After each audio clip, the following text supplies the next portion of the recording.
क्या सब लोग तैयार है प्रभु को सुनने के लिए?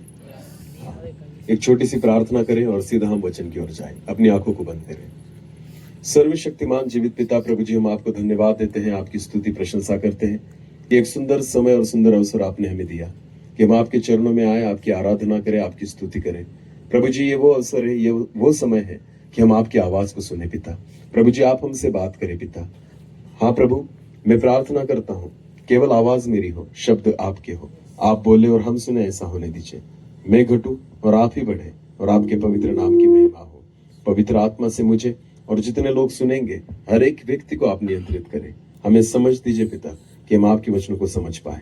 इसलिए प्रभु जी, तमाम प्रकार की रुकावटों को यीशु मसीह के नाम से मैं दूर करता हूं। प्रभु जी, आपकी अद्भुत उपस्थिति यहाँ पर रहे और पिता, आज आपके जीवित कलाम के द्वारा हर एक व्यक्ति के हृदय को आप छूना पिता। हाँ प्रभु, धन्यवाद। सारा आदर और सारी महिमा जलाल आप ही को देते हुए प्रार्थना प्रभु यीशु मसीह आपके सामर्थ्य और जीवित नाम से मांग लेते हैं, आमीन।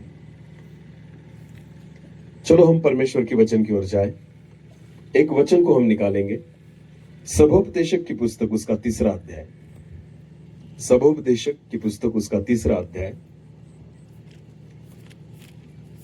सबोपदेशक उसका 3रा अध्याय और वचन 1 को हम पढ़ेंगे। हर एक बात का एक अवसर। हाँ, ध्यान देकर सुने। अभी मेरी ओर देखना सब। हाँ, परमेश्वर के वचन को बहुत ध्यान से सुनेंगे। हाँ, फिर एक बार पढ़े जरा सा। हाँ, हर एक बात का एक अवसर, हर एक बात का एक अवसर, और प्रत्येक काम का, और प्रत्येक काम का जो आकाश के नीचे होता है, जो आकाश के नीचे होता है, एक समय है। एक समय है। बोलो क्या है? समय है। बाइबल परमेश्वर का वचन कहता है कि हर चीज का एक समय होता है। बोलो क्या होता है? समय। और आगे लिखा है उस दूसरे वचन में, क्या लिखा है? पढ़े। जन्म का समय, जन्म का समय होता है, और मरण का भी समय, वैसे मृत्यु का भी समय होता है। और आगे बोने का समय, बोने का समय होता है, और बोए हुए को उखाड़ने का भी समय है। और बोए हुए को उखाड़ने का भी समय होता है। अभी ध्यान देकर सुनना, मेरी ओर देखे। सब लोग खेती करते हैं, क्या करते हैं ना? ओके। खेती करते समय जब एक किसान जो होता है ना, वो बीज बोता है। बोलो क्या करता है? बीज को बोता है। वो बीज बोने का समय होता है। बोलो किसका समय होता है? बीज बोने का। पर 3 महीने के बाद, 4 महीने के बाद जब वो बीज बढ़ता है, एक बड़ा पौधा होता है, तो हम क्या करते हैं? उसे, जो हमने ही बोया है, उसे हम क्या करते हैं? काटते हैं। बोलो क्या करते हैं? काटते हैं। क्योंकि जब मैंने बोया था, वो बोने का समय था, इसलिए फायदा बोने में था। हालेलुया। इसलिए उस समय हमने क्या किया? बोया। बोलो क्या किया? बोया। पर जब बीज बड़ा होता है 4 महीने के बाद, तो हम क्या करते हैं? अपने ही हाथों से उस पौधे को क्या करते हैं? काटते हैं। क्योंकि अब फायदा जो है वो किसमें है? काटने में। बोलो किसमें है? तो अभी कौन सा समय आ गया? काटने का। बोने का अलग समय होता है क्योंकि उसमें भी फायदा है, और काटने का भी एक समय है क्योंकि उसमें भी फायदा है। हालेलुया। इसलिए बाइबल परमेश्वर का वचन कहती है कि हर चीज का एक समय होता है। आमीन। ध्यान देकर सुने। अभी आत्मिक जीवन में भी हर चीज का एक समय होता है। एक उदाहरण के तौर पर, जैसे विश्वास करने का समय और विश्वास पर चलने का समय, जैसे प्रार्थना करने का समय और प्रार्थना के उत्तर को पाने का समय, वचन सुनने का समय, वचन पढ़ने का समय और वचनों पर चलने का समय। हालेलुया। मैं आपको बताना चाहता हूं, बाइबल कहती है हर चीज का एक समय होता है। आज आप और मैं जिस समय में है, यह समय वचनों को सुनने का नहीं, वचनों पर चलने का समय है। हालेलुया।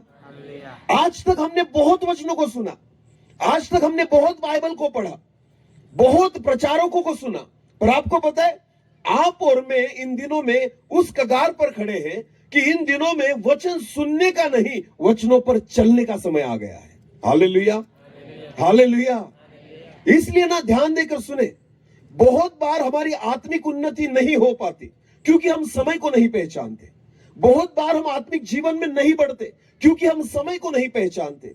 हमें लगता है वचन सुनते जाओ, सुनते जाओ, सुनते जाओ, पर आपको पता है फायदा तब होगा कि जब समय को आप पहचानोगे। अब जो समय आया है ना, केवल सुनने का समय नहीं है, वचनों के अनुसार चलने का समय है। हालेलुया। क्योंकि बाइबल वचन कहती है हर चीज का एक समय होता है। एक वचन को निकाले, एक वचन को पढ़े हम, चलो मत्ती रचित सुसमाचार उसका 25 अध्याय, मत्ती रचित सुसमाचार उसका 25 अध्याय और वचन 1 से लेकर आगे पढ़ेंगे। मत्ती उसका 25 और वचन 1 से लेकर आगे। स्वर्ग का राज्य, हाँ ध्यान देकर सुने, हमें बहुत बार इन वचनों को सुना है पर फिर भी देखेंगे परमेश्वर हमसे क्या बात करता है। हाँ, स्वर्ग का राज्य उन 10 कुंवारियों के समान होगा, उन 10 कुंवारियों के समान होगा जो अपनी मशालें लेकर, जो अपनी मशाले लेकर दूल्हे से भेंट करने को निकली। दूल्हे से भेंट करने निकली। हालेलुया।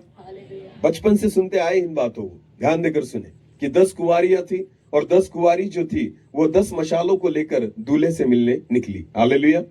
उन्होंने सारी तैयारी की हुई है और वो दूल्हे से मिलना चाहती है। ध्यान देकर सुने, पर आगे क्या लिखा है बाइबल में पढ़े। हाँ, उनमें 5 मूर्ख उनमें जो थी वो 5 मूर्ख थी और 5 समझदार थे। और 5 समझदार थी। हाँ, मूर्खों ने अपनी मशालें तो ली, मूर्खों ने मशाले तो ली परंतु अपने साथ तेल नहीं लिया। अपने साथ तेल नहीं लिया। बोलो अपने साथ क्या नहीं लिया? जिन्होंने अपने साथ तेल नहीं लिया उनको क्या कहा गया है बाइबल में? मूर्ख। बोलो क्या कहा गया है? मूर्ख।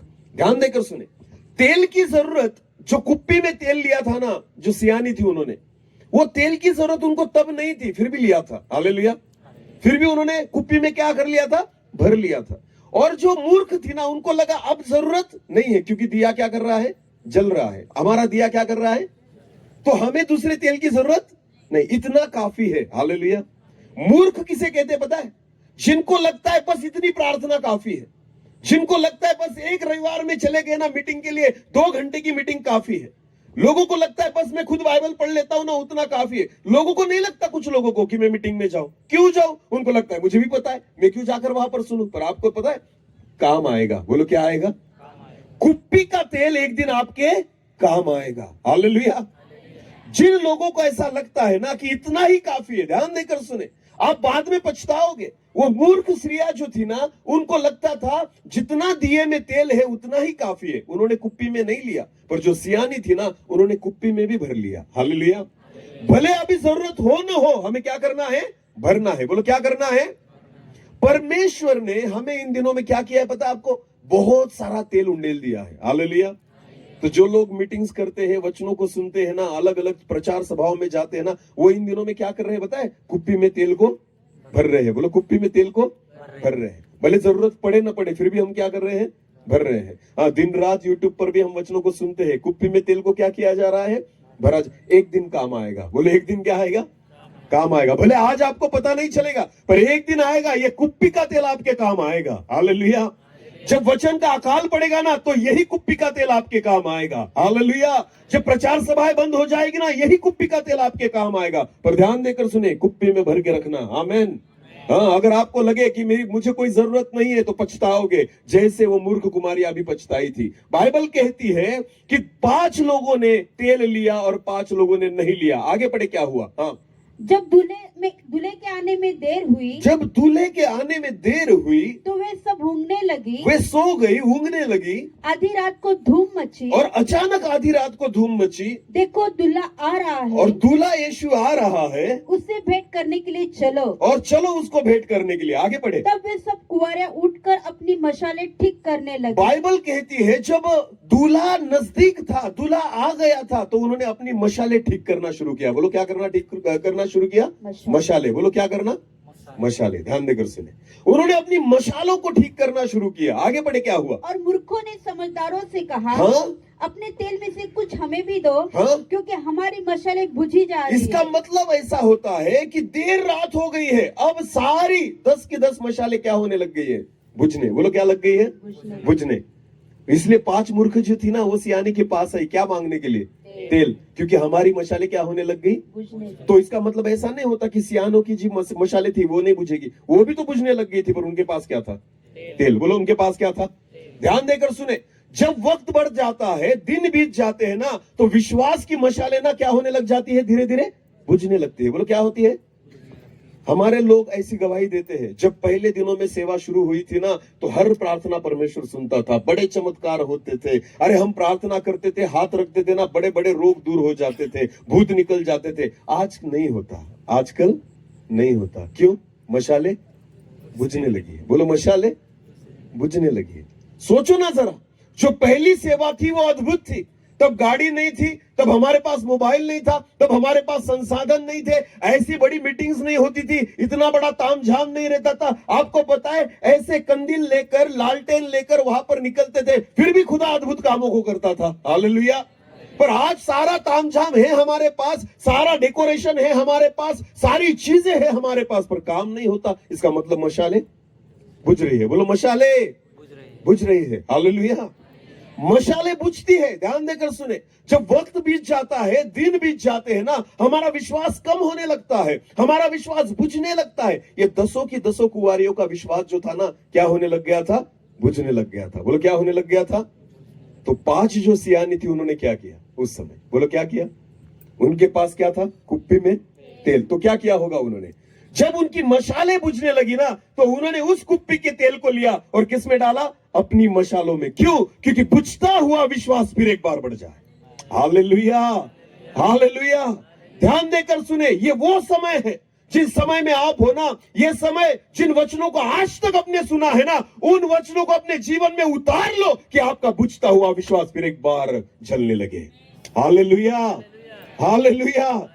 ये दिन केवल वचनों को सुनने के लिए, जितना आपने आज तक सुना है, जितना कुप्पी में भरा है ना, ध्यान देकर सुने, इन दिनों में उस विश्वास को अपने जीवन में उतारना शुरू कर दो कि आपका बुझता हुआ विश्वास फिर एक बार चलने लगेगा। हालेलुया। जो आज तक नहीं हुआ, जो आज तक नहीं हो रहा, मैं आपको बताना चाहता हूं, इन दिनों में खुदा आपके जीवन के द्वारा उन अद्भुत कामों को करने लगेगा। ये वक्त आ गया है कि कुप्पी का तेल आपको फिर मशालों में भरना है। आमेन, हालेलुया। इसलिए परमेश्वर का वचन कहता है, हर चीज का एक समय होता है। बोलो क्या होता है?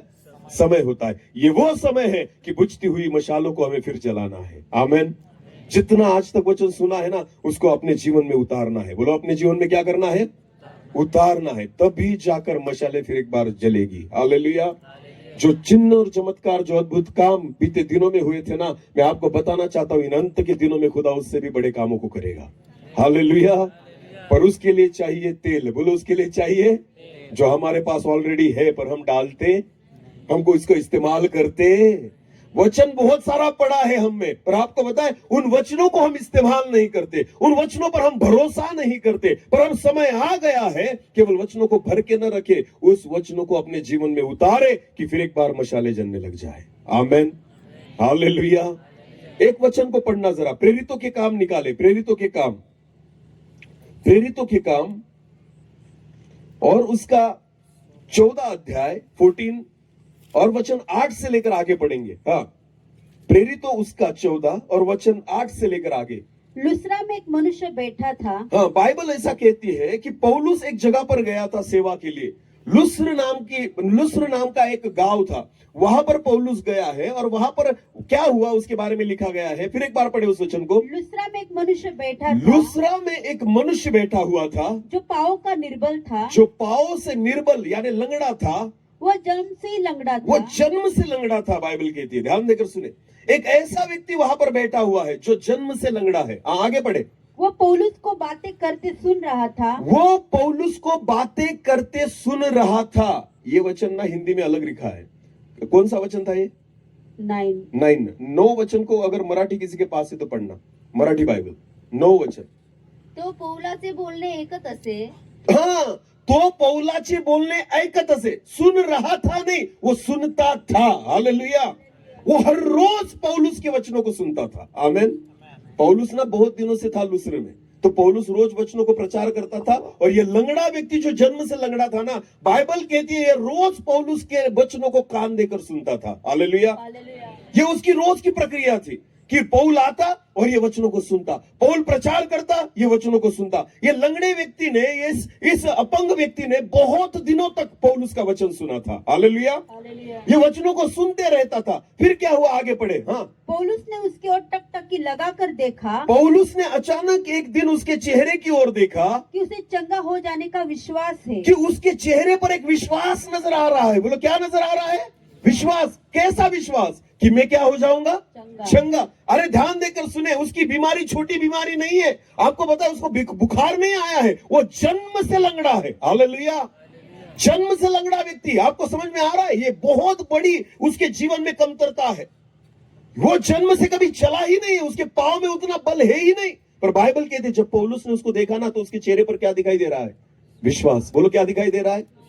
मैं आपको बताऊं, आज मसीह लोगों के चेहरे पर एक चीज नहीं दिखती। क्या नहीं दिखती? विश्वास। बातें करेंगे पर विश्वास दिखता, वचन है हमारे पास पर फिर भी विश्वास दिखता नहीं। पहले तो हमें दवाखाना, पहले तो हमें डॉक्टर याद आते हैं, उसके बाद खुदा याद आता है। ध्यान देकर सुने, विश्वास नहीं है हमारे जीवन में। आपको पता है वो व्यक्ति, उसके चेहरे को जब पौलुस ने देखा तो बाइबल कहती उसके चेहरे पर क्या नजर आया? विश्वास। हालांकि वो विश्वासी नहीं था, हालांकि वो मसीह नहीं था, हालांकि यीशु मसीह को नहीं जानता था, पर कुछ दिनों से वो पौलुस के वचनों को सुन रहा था। हालेलुया। जब पौलुस प्रचार कर रहा था ना उन वचनों को, वो लगातार सुनते जा रहा था। एक दिन ऐसा आया कि पौलुस ने उसके चेहरे की ओर देखा तो बाइबल कहती है पौलुस के उसके चेहरे पर क्या नजर आया? विश्वास। हालेलुया। जब आपके जीवन में आप वचनों को उतारते हो ना तो आपको पता है आपके चेहरे में, आपकी आंखों पर विश्वास नजर आने लगता है। बोलो क्या नजर आने लगता है? विश्वास। हालेलुया। एक वचन को पढ़े, रोमियो की पत्री उसका 10 अध्याय और वचन 17 को पढ़े। रोमियो उसका 10 और वचन 17। अतः विश्वास सुनने से, बाइबल क्या कहती है? विश्वास सुनने से, और सुनना मसीह के वचन से होता है। सुनना मसीह के वचन से होता है। आमीन। विश्वास कैसे उत्पन्न होता है? सुनने से। सुनने से। बोलो सुनने से। हालेलुया। आपको पता है पिछले दिनों में 2020, 21, 22 में ना कोरोना था। बोलो क्या था? कोरोना की बीमारी थी। ऐसा कहते लोग कि बहुत लोग बीमारी से नहीं मरे, डर से मरे। बोलो कि किससे मरे? हाँ, क्योंकि लोगों को जब पता चलता था मुझे क्या हो गया है, कोरोना, तो डर के मारे बहुत लोग जो थे ना उन्होंने अपनी जान को गंवाया। कोरोना की वजह से भी मरे पर डर की वजह से ज्यादा मरे। मुझे आप एक बात बताओ, डर क्यों निर्माण होता था मनुष्य के जीवन में? अगर आप किसी को कॉल करते थे उस समय, फोन लगाया तो क्या सुनाई देता था? आप जरा ध्यान देकर जरा थोड़ा सा उसको सोचे जरा। जब आप किसी को भी फोन लगाते थे ना कोरोना के पीरियड में तो क्या सुनाई देता था? कोरोना जैसी महामारी से अपने आप को बचाओ ना, रोज सैनिटाइजर से हाथ धोना ना, और 2 गज की दूरी से खड़े रहना, मास्क का प्रयोग करना, ये सारी चीजें सुनाई देती थी ना। हाँ, तो मनुष्य ना भूलने का प्रयास करता था, पर अगर किसी को फोन लगाया तो वो याद दिला देते थे कि सामने क्या खड़ा है? कोरोना। बोलो क्या खड़ा है? टीवी ऑन करो, क्या दिखता था? कोरोना। न्यूज सुनो, क्या दिखता था? न्यूज़पेपर पढ़ो, उसमें क्या दिखता था? जहां जाओ वो क्या बात करता था? कोरोना के बारे में। जितना कोरोना सुना ना उतना डर मनुष्य के मन में पैदा हो गया, क्योंकि बाइबल कहती है विश्वास सुनने से। बोलो विश्वास सुनने से। रात को 12 बजे के बाद है ना बाहर बैठना कभी, और भूतों की गपशप करना, भूतों के बारे में। बोलो किसके बारे में? लोग होते हैं ना कुछ, रात को अगर समझो कुछ कार्यक्रम हुआ, प्रोग्राम हुआ, कुछ रिश्तेदार ऐसे ऐसे बैठ जाते हैं और रात को फिर ना 12, 1, 2 बजे तक ऐसे ही गपशप मारते रहते हैं, और कभी कभी ना भूतों के विषय निकलते हैं। बोलो कौन से विषय निकलते हैं? भूतों की बात करते हैं। अरे उसने ऐसा देखा था, अरे उसने ऐसा देखा था, उसके साथ ऐसा हुआ था। आपको पता है गपशप तो हो जाती है, पर रात के 1 बजे जब हम अपने घर जाने लगते हैं ना अंधेरे में, कहा जाने लगते हैं? घर। तो आपको पता है अगर थोड़ी भी आवाज आ गई तो हम ऐसे हो जाते हैं। क्यों? क्योंकि सुनकर क्या आए हो? किसके बारे में सुनकर आए हो? तो अगर आवाज अगर अंधेरे में आ गई ना तो हमें पूरी गारंटी होती है कौन होगा? भूत। क्योंकि सुना किसके बारे में? ध्यान देकर सुने, जिसके बारे में सुनते हो ना उस पर आप विश्वास करने लग जाते हो। क्या करने लग जाते हो? इसलिए बाइबल कहती है विश्वास कहां से उत्पन्न होता है? सुनने से। बोलो कहां से? सुनने से। हालेलुया। ध्यान देकर सुनना। 5 मेंढक थे। बोलो कितने? मेंढक का मतलब क्या होता है? बेडुक ना, मौची में क्या कहते हैं? डेढ़का ना। हाँ, मेंढक पता है ना? ओके। कितने थे? 5। ध्यान देकर सुने, वो 5 जो मेंढक थे ना उनको एक दीवार पर चढ़ना था। 4 मेंढक थे और 5वां जो था ना दूर बैठा था। ध्यान देकर सुने, 4 मेंढक दीवार पर चढ़ रहे थे। बोला कहां चढ़ रहे थे? दीवार पर। और ये 5वां मेंढक था ना वो ऐसे ही उनको देख रहा था और कहता था नहीं चढ़ पाओगे। क्या कहता था? नहीं चढ़ पाओगे। ये बेचारे 4 ना प्रयास करते थे, ऊपर चढ़ते थे फिर गिर जाते थे, ऊपर चढ़ते थे फिर गिर जाते थे, और ये 5वां जो था ना वो कहता था अरे तुम नहीं चढ़ पाओगे। क्या बोलता था? तुम नहीं चढ़ पाओगे। उन 4 मेंढकों में से 3 मेंढक जो थे ना, उन्होंने 5-6 बार ट्राई किया, नहीं चढ़ पाए। इसका सुनकर उन्होंने वो हार गए और वो भी आके उसकी लाइन में बैठ गए। ध्यान देकर सुने, वो 3 आकर भी उसकी लाइन में बैठ गए, जो क्या कहता था, तुम नहीं चढ़ पाओगे। ध्यान देकर सुने। पर एक मेंढक जो था ना, उसने सुना नहीं। वो क्या कर रहा था? चढ़ ही रहा था। वो प्रयास कर ही रहा था उस दीवार पर चढ़ने का, और ये कह रहा था, अरे तू भी नहीं चढ़ पाएगा, ये 3 आकर मेरे साथ बैठ गए, तू भी आकर बैठ जा, तुझसे नहीं होगा। पर वो सुनता ही नहीं था, वो फिर भी कोशिश कर ही रहा था। ऐसे करते करते करते वो एक मेंढक जो था ना, वो दीवार पर चढ़ा और चढ़कर उस साइड पर निकल गया। सब 4 मेंढक जो थे ना, वो देखते रह गए, अरे ये कैसे हुआ, ये तो चढ़ गया। तो वो एक मेंढक जो था ना, उसको बहुत आश्चर्य लगा। उसने उन तीनों से पूछा, अरे इसने कैसे नहीं सुना? मैं तो तुमसे बात कर रहा था, तुम नहीं चढ़ पाओगे, तुम यहां पर आके बैठ गए, पर ये कैसे चढ़ गया? तो उन 3 मेंढकों ने कहा, वो जो था ना, वो बहरा था। वो जो था, वो क्या था? उसने सुना ही नहीं तुम क्या कर रहे हो। हालेलुया। उसने सुना ही नहीं तुम क्या कह रहे हो। ये कह रहा था तुम नहीं चढ़ पाओगे। वो बहरा होने की वजह से वो सुन ही नहीं पा रहा था। इसका मतलब उसने अपना प्रयास शुरू रखा। हालेलुया। उसका विश्वास कमजोर नहीं। सुनना, बोलो सुनना। सुनना बहुत बड़ी बात होती है। आमेन। जब आप विश्वास के बारे में सुनोगे ना, आपके चेहरे पर विश्वास दिखेगा। हालेलुया। अगर आप डर के बारे में सुनोगे ना, आपके चेहरे पर डर दिखेगा। अगर आप चिंता के विषय में सुनोगे ना, आपके चेहरे पर चिंता दिखेगी। बाइबल ऐसा कहती है, पौलुस रोज विश्वास के वचनों के बारे में प्रचार करता था, प्रभु यीशु मसीह के वचनों को प्रचार करता था। एक लंगड़ा व्यक्ति जो जिंदगी में कभी नहीं चला था, अचानक पौलुस की नजर उस पर गई, तो पौलुस को उसके चेहरे पर क्या दिखाई दिया? विश्वास। बोलो क्या दिखाई दिया? क्योंकि वो रोज वचनों को सुन रहा था। बाइबल कहती है, जब पौलुस ने उसको टक लगाकर देखा, हाँ पढ़े, पौलुस ने उसके ओर टकटकी लगाकर देखा कि उसे चंगा हो जाने का विश्वास है, और ऊंचे शब्द से कहा, हाँ, अपने पाँव के बल सीधा खड़ा हो। सीधा खड़ा हो। तो वो उछल कर चलने फिरने लगा। वो उछल कर चलने और फिरने लगा। आमेन। किसने काम किया? विश्वास ने। बोलो किसने? और विश्वास कहां से आया? वचनों से। बोलो कहां से आया? ध्यान देकर सुने। जब उसने अपने अंदर वचनों को तो भर लिया था, पर आपको पता है, जब उसने उस कुप्पी के तेल को अपने अंदर उतार लिया, तो बाइबल ऐसा कहती है, एक लंगड़ा व्यक्ति जो कभी चला नहीं था ना, वो अपने पैरों पर खड़ा होकर उछल कर वहां पर चलने लग गया। आमेन। आपको पता है, इन दिनों में जरूरत है प्रियो कि अपने विश्वास को बढ़ाए। हालेलुया। आज तक बहुत वचनों को सुन लिया, आज तक बहुत प्रचारकों को सुन लिया, पर आज केवल सुनने की नहीं, आज वचनों के अनुसार चलने का समय आ गया है। आमेन। इसलिए परमेश्वर का वचन कहता है, हर चीज का एक क्या होता है? समय होता है। बोलो क्या होता है? समय होता है। और इन दिनों में हम जिन समयों में हैं, यह समय वचनों के अनुसार चलने का समय है। बहुत सारे दिए बुझने लग गए हैं। बोलो क्या होने लग गए हैं? बुझने लग गए हैं। आपको पता है, बुझते हुए दियों को अगर आपको फिर जलाना है, अगर आपको आपके विश्वास को फिर बढ़ाना है, तो जो कुप्पी में भर के रखा है ना, उसको अपने जीवन में उतार लो। आमेन।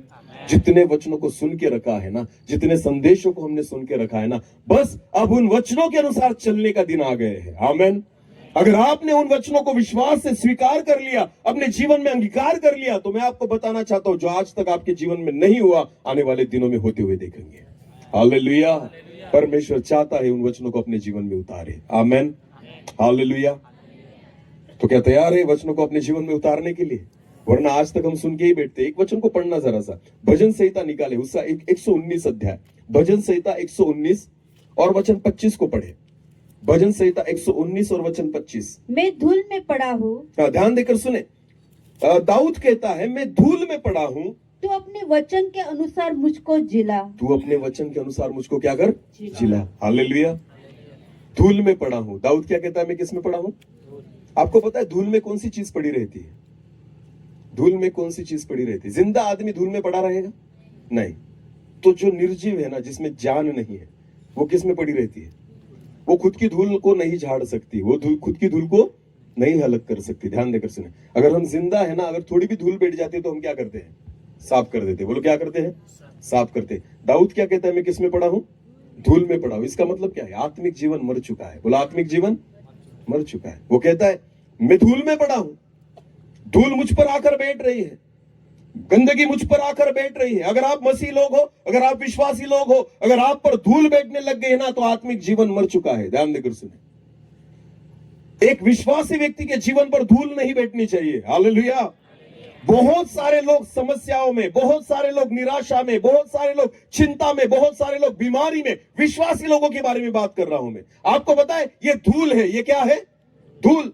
लोग चाहते हैं कि कोई आए और मेरे लिए प्रार्थना करे। क्यों? तुम खुद की धूल को क्यों नहीं साफ कर सकते? क्योंकि हम आत्मिक जीवन में मर चुके हैं। ध्यान देकर सुने। हमें लगता है कि कोई हमारी धूल को साफ करे। वहां पर मेरी गाड़ी खड़ी है, मेरी गाड़ी अगर धूल से भर जाती है ना, तो वो खुद की धूल साफ नहीं कर सकती। किसको करना पड़ेगा? किसको? मुझको, क्योंकि वो उसमें जान नहीं है। वो भले दिखती अच्छी है, भले उसकी कीमत लाखों की है, पर आपको पता है खुद की धूल को वो साफ नहीं कर सकती। ध्यान देकर सुने। बहुत बार आप समझदार होंगे, पैसे वाले होंगे, सारी चीजें आपके पास होगी, पर फिर भी पता है बहुत बार आप आपकी धूल को साफ नहीं कर सकते। बहुत बार लोग, विश्वासी लोग, मसीह लोग जो प्रभु यीशु मसीह पर विश्वास करते हैं, वो दूसरों के पास आते हैं और कहते हैं हमारे लिए प्रार्थना करो। हमारे लिए क्या करो? इसका मतलब क्या होता है? आप दूसरों को अपनी धूल साफ करने के लिए बोल रहे हो। आप क्यों नहीं करते? हम क्यों नहीं करते? अगर आप जिंदा हो तो आपकी धूल खुद साफ करो। अगर आप जिंदा हो तो आपकी समस्याओं का समाधान आपको मिलना चाहिए। Hallelujah, hallelujah. क्योंकि प्रभु यीशु मसीह कल, आज और युगानुग एक जैसा है, और वो हम सबका परमेश्वर है। आमीन। वो केवल ऐसे नहीं कहता कि मैं शिंदे सर की प्रार्थना सुनूंगा, या पास्टर की प्रार्थना सुनूंगा, या रेवरेंड की प्रार्थना सुनूंगा। हर विश्वास की हुई प्रार्थना को वो सुनने वाला परमेश्वर है। हालेलुया। बाइबल परमेश्वर का वचन कहता है, स्तिफनुस जो था ना, वो एक भोजन बनाने वाला व्यक्ति था। बोलो, क्या बनाने वाला व्यक्ति था? भोजन। प्रेरितों की कलीसिया में स्तिफनुस एक ऐसा व्यक्ति था जो खाना पकाता था। स्तिफनुस एक ऐसा व्यक्ति था जो खाना परोसता था। एक बड़ा काम नहीं था उसको कलीसिया में। वो सेवक नहीं था, वो प्रचारक नहीं था, वो भविष्यवक्ता नहीं था, वो प्रेरित नहीं था, वो रेवरेंड नहीं था, वो बिशप नहीं था। एक साधारण व्यक्ति जो कलीसिया में भोजन बनाने का काम करता था। और बाइबल कहती है प्रेरितों के काम में अद्भुत चिन्ह और चमत्कार स्तिफनुस के जीवन के द्वारा होते थे। हालेलुया। एक भोजन बनाने वाला व्यक्ति अद्भुत कामों को करता था। आमीन। क्यों? क्योंकि स्तिफनुस जो था ना, विश्वास से भरा हुआ था। हालेलुया। भले आप कलीसिया में छोटा काम करने वाले हो, झाड़ू लगाने वाले हो, मैं आपको विश्वास के साथ कहता हूं, आप अद्भुत कामों को कर सकते हो। आमीन। पर हम तो खुद की भी धूल को साफ नहीं कर सकते। हमें जरूरत पड़ती कि कोई आए और मेरे सिर पर क्या रखे? हाथ रखे। ध्यान दे, छोड़ दो इन बातों को। परमेश्वर का वचन कहता है, दाऊद भी ऐसी परिस्थिति में था। दाऊद कहता है, मैं धूल में पड़ा हुआ हूं, मैं अपनी धूल को साफ नहीं कर पाता, मैं खुद को स्वच्छ नहीं कर पाता, मैं खुद के लिए प्रार्थना नहीं कर पाता, मेरे जीवन में कुछ भी अच्छा नहीं हो पाता। वो धूल में पड़ा हुआ है, परमेश्वर का वचन कहता है। विश्वासी लोगों, ध्यान देकर सुने। आप कितना भी चर्च में जाओ, आप कितना भी बाइबल पढ़ो, आप कितने भी वचनों को सुनो, अगर परिस्थिति वैसी हमारे जीवन में, अगर हम खुद के लिए कुछ नहीं कर पाते, अगर हम बीमारी में हैं, हम समस्या में हैं, हम तकलीफों में हैं, हम दुख में हैं, हम निराशा में हैं, सारी धूल अगर हम पर बैठी है, तो इसका मतलब होता है आत्मिक जीवन में मर चुके हो। हम खुद की धूल को साफ नहीं कर पाते। दाऊद ऐसी परिस्थिति में था। वो कहता है, मैं धूल में पड़ा हुआ हूं। पर आगे क्या लिखा है? तू अपने वचन के अनुसार, तू अपने वचन के अनुसार को जिला, मुझे जिला। हालेलुया। धूल साफ नहीं करना मेरी। वो परमेश्वर को कहता है, मेरी धूल को तू साफ नहीं कर, तू मुझको केवल क्या कर? जिंदा कर। बोलो, क्या कर? मेरी धूल को मैं खुद साफ करूंगा। हालेलुया। समझ में आ रहा है? दाऊद परमेश्वर से ये प्रार्थना नहीं करता कि मेरी धूल को तू साफ कर। वो कहता है, तू मुझे जिला, मुझे जिंदा कर, मेरी धूल को मैं खुद साफ कर दूंगा। आमीन। हालेलुया। मसीही लोगों, ध्यान देकर सुने। दूसरों पर निर्भर नहीं रहना। खुदा आपको जीवित करेगा, आप खुद अपनी धूल को झाड़ दोगे। हालेलुया। दाऊद कहता है, तू मुझे जिला अपने वचन के अनुसार। आमीन। तेरा वचन ही है जो मुझे जिंदा करेगा। आमीन। और जब मैं जिंदा हो जाऊंगा ना, मैं अपनी धूल को खुद साफ कर सकूंगा। हालेलुया। परमेश्वर से वो अनुग्रह मांगे कि खुदा मुझे वो अनुग्रह दे, वो योग्यता दे कि मैं अपनी धूल को खुद साफ कर पाऊं। आमीन। कितने दिनों तक इधर उधर भटकोगे, इसके उसके पीछे जाओगे, किसी से कहोगे कि मेरे ऊपर हाथ रखो, पैर रखो। अरे ये छोड़ दो अभी। अब परमेश्वर को कहो कि तू मुझे धूल में से उठने के लिए मुझे अपने वचन के अनुसार जिला। हालेलुया। जब खुदा तुम्हें जिंदा कर देगा ना, मैं आपको बताना चाहता हूं, आपकी धूल को आप खुद ही झाड़ दोगे। आमीन।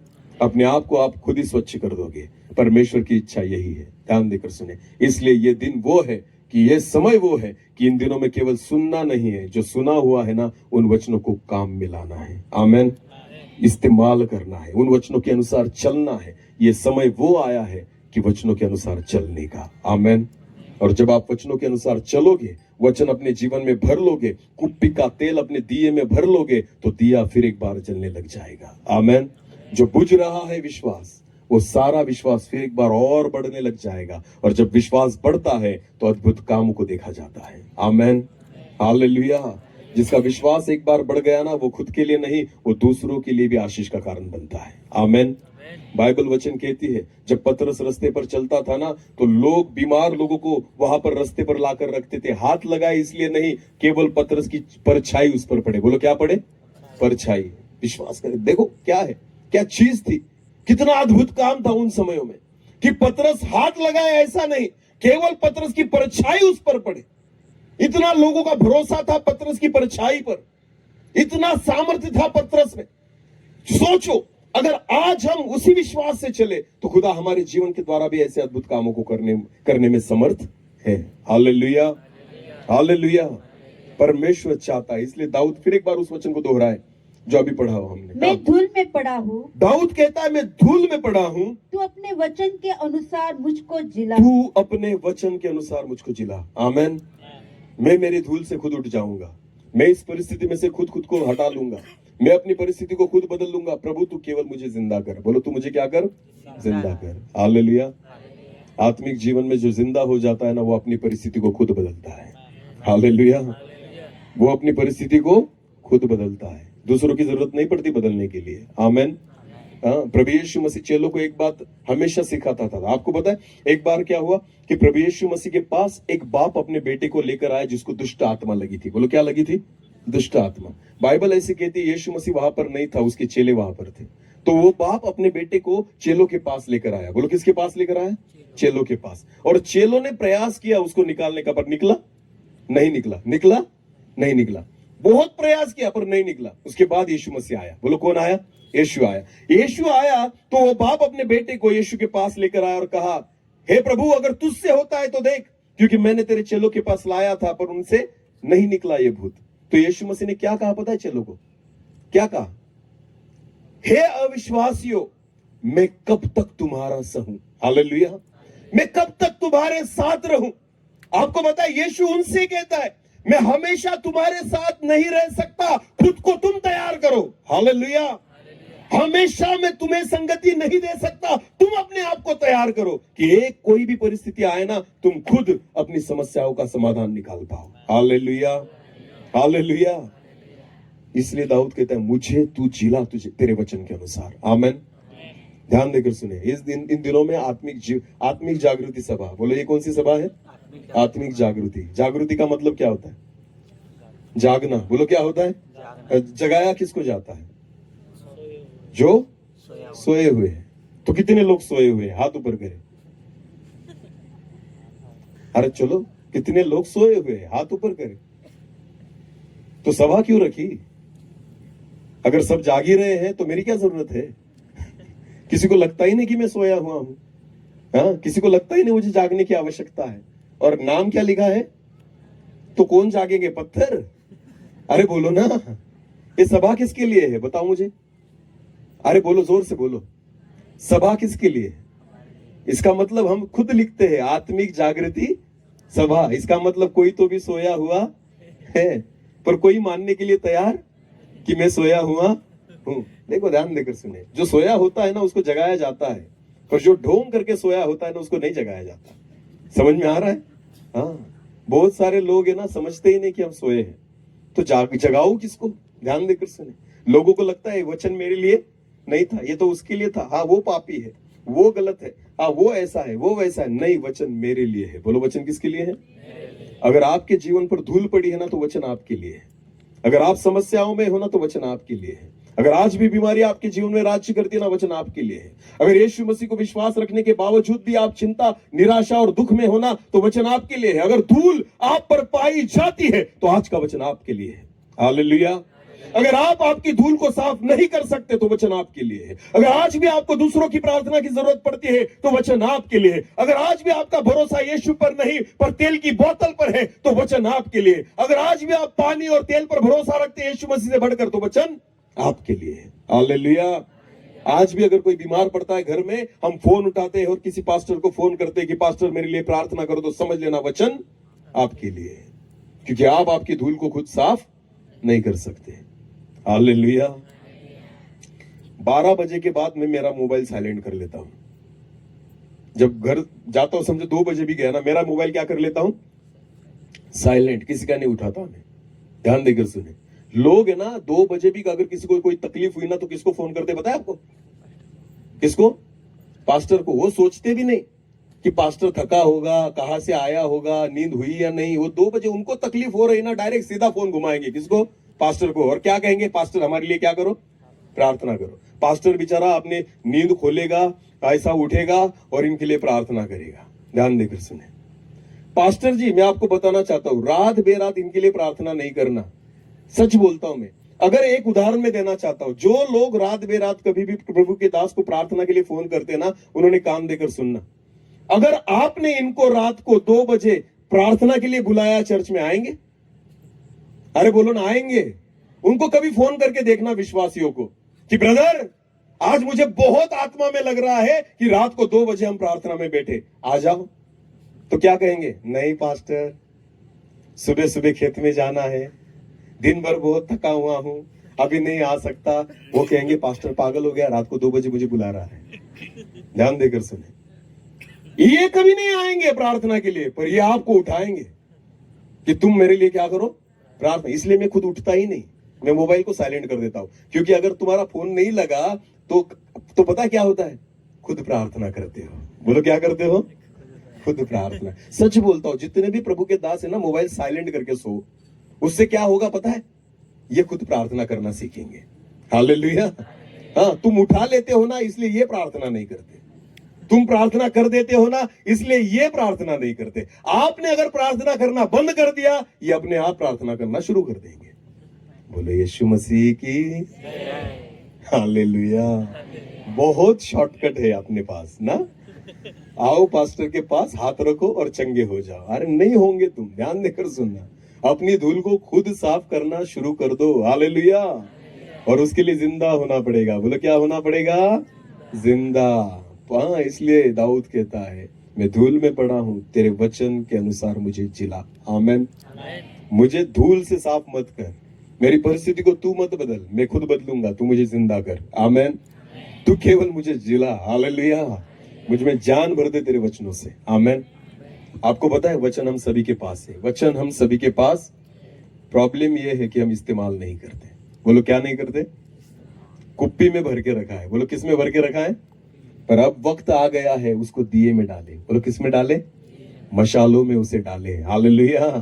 अपने आप में वचनों को डाले।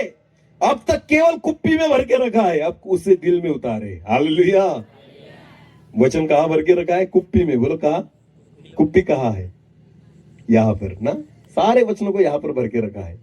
भजन संहिता 23, हाँ, यहोवा मेरा चरवाहा है, मुझे कोई घटी। ये वचन कहां है? कुप्पी में। बोलो कहां है? जीवन में नहीं पाया जाता, ये कुप्पी में है। हालेलुया। यहोवा मेरा चरवाहा है, मुझे कोई घटी नहीं होगी। ये कुप्पी में है, पर जीवन में नहीं। अगर थोड़ा टेंशन आ गया ना, फिर भी इधर उधर दौड़ते हो, कौन मदद करेगा, कौन मदद करेगा। और कुप्पी में भर के रखा है, यहोवा मेरा चरवाहा है, मुझे कोई घटी। अरे भाई, ये कुप्पी से निकालो और दिल में उतारो, तो यहोवा तुम्हारा चरवाहा बन जाएगा। हालेलुया। तुम्हें सचमुच किसी बात की घटी नहीं पड़ेगी। इसको अपने हृदय में उतारो, अपने जीवन में उतारो, तो वचन तुम्हारे जीवन में काम करेगा। हालेलुया। समझ में आ रहा है कुछ? हाँ, हर चीज का एक समय होता है, बोने का समय, काटने का समय। वैसे ही वचन सुनने का समय और वचनों पर चलने का समय। ये वो समय है कि वचनों पर हम चले। हालेलुया। जो वचनों को आज तक हमने सुना है, उन्हें इस्तेमाल में लाए। आमेन। हर चीज का समय होता है। ध्यान देकर सुनना। और जब समय का सही इस्तेमाल करोगे, तभी आपका फायदा होगा, अन्यथा आपका फायदा नहीं होगा। एक आखिरी उदाहरण देना चाहता हूं, उसके बाद बंद कर दूंगा। आपको पता है, बाइबल कहती है पतरस जेल में था। बोलो कौन जेल में था? पतरस। और सारी कलीसिया उसके लिए प्रार्थना कर रही थी। बोलो सारी कलीसिया उसके लिए क्या कर रही थी? क्योंकि वो प्रार्थना का समय था। बोलो किसका समय था? किसके लिए प्रार्थना? पतरस के लिए। बोलो किसके लिए? हाँ, पतरस जेल में है, दूसरे दिन शायद राजा उसको मार डालेगा, इसलिए कलीसिया ना प्रार्थना कर रही है। ये प्रार्थना का समय था, ध्यान देकर सुने। फिर क्या हुआ, परमेश्वर ने उनकी प्रार्थना को सुना और स्वर्गदूत को भेजा जेल में। बोलो किसको भेजा? स्वर्गदूत को। स्वर्गदूत गया, पतरस को जगाया, पतरस के बंधन खोल दिए, दरवाजे खुल गए, उसके हाथों को पकड़ा और पतरस को नगर के बाहर लेकर आया। पता है ना सबको? ओके, पतरस को बाहर लेकर आया। पतरस को भी नहीं पता ये क्या हो रहा है, पर जब वो दरवाजे के बाहर आ गया, नगर के बाहर आ गया, तब पतरस की आंखें खुली और उसको लगा, अरे हाँ, मुझे स्वर्गदूत ने बाहर निकाला। हालेलुया। ये किसकी प्रार्थना थी? बोलो ये किसकी प्रार्थना थी? कलीसिया की। बोलो किसकी? क्योंकि कलीसिया अभी भी क्या कर रही है? प्रार्थना। ध्यान देकर सुने, उनके लिए प्रार्थना का समय था, कलीसिया प्रार्थना कर रही है। पतरस उनकी प्रार्थना का उत्तर है। बोलो पतरस उनकी प्रार्थना का क्या है? उत्तर है। पतरस जेल में से बाहर आ गया, उत्तर मिल गया। अभी क्या हुआ, ध्यान देकर सुने। पतरस ना बाहर निकलने के बाद स्वर्गदूत चला गया। फिर पतरस कहां आया? मुझे बताओ, पतरस कहां आया? उसी जगह पर, उसी घर पर जहां कलीसिया क्या कर रही है? प्रार्थना। बोलो क्या कर रही है? प्रार्थना का उत्तर वही आएगा जहां आप प्रार्थना कर रहे हो। हालेलुया। ध्यान देकर सुने, प्रार्थना का उत्तर कहां आएगा? जहां आप क्या कर रहे हो? जिस चीज के लिए आप प्रार्थना कर रहे हो ना, उनका उत्तर उनके पास आ गया। और पतरस आकर क्या कर रहा है? दरवाजे को ठोक रहा है, पर ये खोलते नहीं। प्रार्थना का उत्तर खुद क्या कर रहा है? दरवाजे को खटखटा रहा है, पर ये खुद खोलते नहीं। ध्यान देकर सुने, प्रार्थना करने का समय होता है, वैसे ही प्रार्थना के उत्तर को पाने का भी क्या होता है? समय। ये लोग खोलते नहीं। फिर एक छोटी लड़की गई, रुदा, वो उठी और गई, उसने भी खोला नहीं। उसने ना ऐसे कान लगाए कोने बाहर, तो किसने आवाज दी? पतरस ने। तो पतरस ने कहा मैं हूं। तो रुदा ना फिर भी खोलती नहीं, वो अंदर भाग गई और सब लोगों को कहने लगी, अरे पतरस खड़ा है। बोलो कौन खड़ा है? पतरस। प्रार्थना किसके लिए चल रही है? पतरस के लिए। खड़ा कौन है? पर खुद को विश्वास। वो कहते पागल हो गई तू। वो क्या कहते? तू क्या हो गई? पागल। वो कहा है? जेल में। यहां कैसे रहेगा? अरे तुम तो प्रार्थना कर रहे हो। हालेलुया। तुम खुद ही तो प्रार्थना कर रहे हो कि प्रभु उसको जेल में से बाहर निकाल। उत्तर आकर खड़ा है वहां पर, फिर भी भरोसा नहीं। क्योंकि ना उत्तर पाने का भी एक क्या होता है? समय। उसको भी पहचानना जरूरी है। हालेलुया। पतरस वहां पर बेचारा कितनी देर खड़ा था। वो उनको कह रही है, मैं सच कहती हूँ वो पतरस है। उसके बाद गए, खोलते तो देखते, अरे बाप रे, पतरस यहाँ पर खड़ा है। ध्यान देकर सुने, बहुत बार हमारे जीवन में भी ऐसा ही होता है। प्रार्थना करते ना, खुदा उत्तर भी देता है, पर भरोसा रखते नहीं। समय को पहचानो। बोलो किसको पहचानो? क्योंकि हर चीज का एक क्या होता है? समय होता है। विश्वास रखने का समय, उस पर चलने का समय, वचनों को सुनने का समय, वचनों के अनुसार चलने का समय, प्रार्थना करने का समय और उत्तर पाने का समय। हालेलुया। इन दिनों में हम उस कगार पर खड़े हैं कि आपकी सारी प्रार्थनाओं का उत्तर परमेश्वर देने वाला है। आमेन। उस पर भरोसा रखना सीखे। हालेलुया। मैं विश्वास करता हूं कि दानियल को जब शेर की गुफा में डाला गया ना, तब उसने प्रार्थना नहीं की, क्योंकि वो दिन में कितनी बार प्रार्थना करता था। उसको पता था जब वो शेर की गुफा में गया ना, वो प्रार्थना करने का समय नहीं था, प्रार्थना के उत्तर को अपनी आंखों से देखने का समय था। हालेलुया। ध्यान देकर सुने, समस्या में प्रार्थना नहीं होती। ध्यान देकर सुने, परीक्षा में प्रार्थना नहीं होती। परीक्षा में गिरने से पहले क्या करे? प्रार्थना। मैं विश्वास करता हूं दानियल को पता था, दिन में 3 बार जो प्रार्थना करता था ना, उसी का उत्तर आज देखूंगा मैं। कहा? शेर की मांग में। बोलो कहा देखूंगा? शेर की मांग। वो वहां पर मरने के लिए नहीं गया था, अपनी प्रार्थना के उत्तर को देखने के लिए गया था। हालेलुया। क्योंकि हर चीज का क्या होता है? समय होता है। आमेन। ये अंत का समय है। इन दिनों में आपको पता है, आपकी सारी प्रार्थनाओं का उत्तर खुदा देगा। हालेलुया। विश्वास करें, अद्भुत कामों को परमेश्वर करना चाहता है। बस कुप्पी के तेल को अभी अपने अंदर डालना शुरू कर दो। आमेन। जितने वचनों को सीख कर रखा है, पढ़कर रखा है ना, उन सारे वचनों को अपने जीवन में डालना शुरू कर दो। परमेश्वर अपने जीवन में अद्भुत कामों को करने जा रहा है। हालेलुया। अपनी आंखों को बंद करें, इस समय हम प्रार्थना में जाएं। Thank you Jesus. धन्यवाद प्रभु जी, आज फिर एक बार आपके जीवित वचन में रहकर आपने हमसे बात की है। सच में पिता, उस विश्वास को बढ़ाएं